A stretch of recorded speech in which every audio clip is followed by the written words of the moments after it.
In December 2024, New Zealand's second most powerful police officer was suspended from duty. An initial investigation into alleged sexual misconduct would uncover a cornucopia of troubling and deeply disturbing truths. This documentary aims to present an honest and unfiltered account of the ongoing case surrounding former Deputy Police Commissioner Jevon McSkimming. Jevon McSkimming was born on August 7, 1973, and grew up on the South Island of New Zealand at the head of Otago Harbour in the city of Dunedin. His public record begins after he graduated from police college in 1996, with McSkimming starting as a constable in Auckland. In the year 2000, he transferred to Gore, where he was later awarded the Police Bronze Medal for his bravery in subduing an armed man who had barricaded himself in a house and lit a fire. In January 2005, he was posted to Murchison, an even smaller, rural, two-cop town. After 10 years as a constable, McSkimming moved to the capital and began a sudden, swift rise. He ran promotion courses at the police college before progressing into national headquarters roles in strategy and ICT. But it was in technology where McSkimming truly made his mark. As Chief Information Officer, CIO, he oversaw the rollout of iPads and thousands of iPhones to frontline staff. This role gave him an intimate knowledge of, but even more crucially, access to the force's most sensitive ICT systems. His expertise was such that he was chosen to represent New Zealand Police at international policing innovation summits, including Interpol World.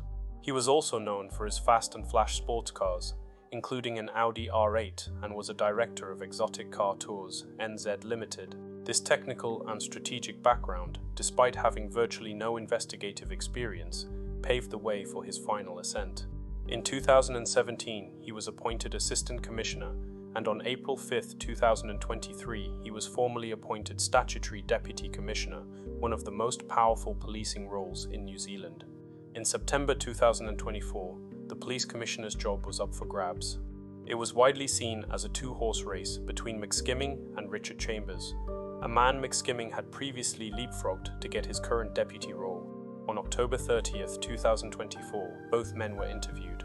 The selection panel chose Chambers, citing his frontline operational experience and credibility, with McSkimming being expected to remain as his deputy. But as part of the selection process, extensive integrity checks were carried out on both candidates. What was uncovered in McSkimming's check led to an investigation being launched. 2 weeks later, on November 14, 2024, Jevon McSkimming was secretly sent home on special leave. This integrity check was the catalyst, but the shadow had been cast long before. In February 2023, before his promotion to deputy, explicit allegations about McSkimming had been sent to Stuff Media.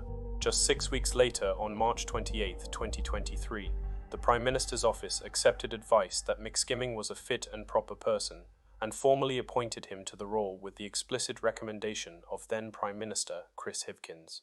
A publicly released letter from the Prime Minister's office about the appointment contained a redacted sentence followed by the words, "This is not seen as an impediment to Deputy Commissioner McSkimming's appointment." The impediment they were referring to was a formal complaint of sexual misconduct from a former female police employee described as non-sworn and much younger than McSkimming. He was also being investigated over allegations he had acted inappropriately regarding the firearms licenses vetting process. It was alleged he instructed staff to make changes to the vetting policy after an acquaintance of McSkimming's complained they were at risk of losing their firearms license. The integrity check in November 2024 reopened these lines of inquiry, and during that investigation, detectives were inadvertently led to an utterly disturbing new discovery. Investigators allegedly found grossly questionable material on one or more of McSkimming's electronic work devices. This material was reportedly not related to the original complaint, but was deemed significant enough to initiate a new separate investigation. The discovery of this material triggered the final act. In May 2025, Police Minister Mark Mitchell was briefed on the finding, which he publicly described as allegations of a very serious nature. In response, Mitchell instructed the Public Service Commission to commence the process to remove Mr. McSkimming from office. McSkimming was informed of the allegations and invited to respond. Instead, on the upcoming Monday of May 12, 2025, McSkimming chose to resign before he could be formally removed. The investigations concluded with two very different outcomes. Regarding the original sexual misconduct complaint, police announced on September 4, 2025 that no criminal charges would be laid against McSkimming. The decision hinged on one key finding from an independent barrister: insufficient evidence. The legal opinion was that the case simply did not meet the evidential test required to proceed with the prosecution. To ensure the decision was sound, the case was reviewed by both a King's Counsel and a Crown-appointed barrister. But the grossly questionable material was a different story entirely, and McSkimming was arrested. Before the charges became public, his lawyer filed an urgent High Court application to prevent media from publishing the nature of the material.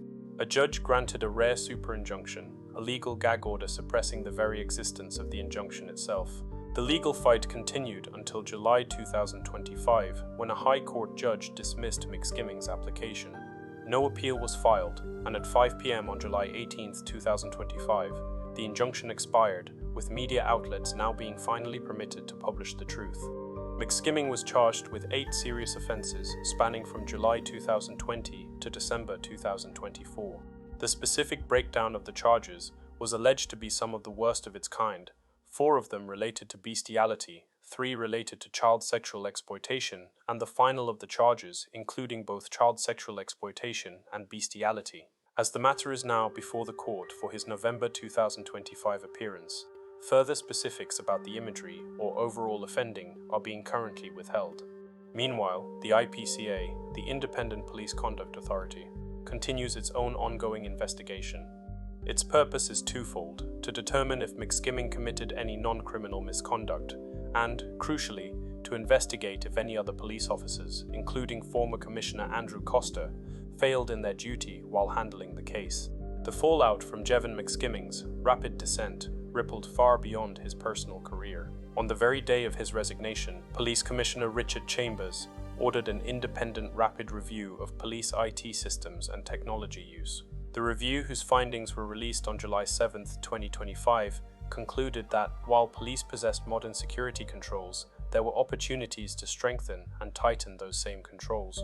The review highlighted an urgent need for more monitoring of staff internet use and stronger filtering mechanisms, but its most damning finding was systemic. Commissioner Chambers immediately ordered the reintroduction of audits of data and internet usage on police devices, a practice, it was revealed, that had been previously halted 4 to 5 years ago.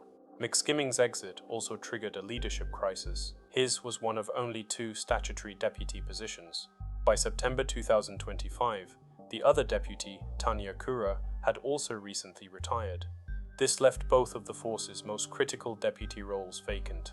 The fallout wasn't just professional, it was personal. The man known for his fast and flash sports cars and exotic car tours was now visibly liquidating his assets. As the investigation unfolded, McSkimming was selling up properties he jointly owned with his wife. One Waikanae home, listed for over $715,000, was marked sold. Another was on the market, with a blunt 3-word directive on the listing. Owner says, "Get it sold." The scandal has now evolved far beyond one man's actions. It has exposed critical vulnerabilities in police IT security and raised urgent questions that are yet to be answered. Who in the police knew about the allegations, and if so, when did they learn of the serious concerns? Why did they not blow the whistle on McSkimming's, and who else could be involved in similar unsettling truths? As stated by Police Minister Mark Mitchell, a deputy commissioner must be a fit and proper person. What are your thoughts on this standard, and what it means for the already strained public trust in police leadership? Share your perspectives in the comments below. If you found this documentary informative, please consider liking this video and subscribing for more in-depth explorations of often overlooked, lesser-known stories. Who else would you like to see us detail next? Your engagement helps us continue to shed light on otherwise unheard narratives.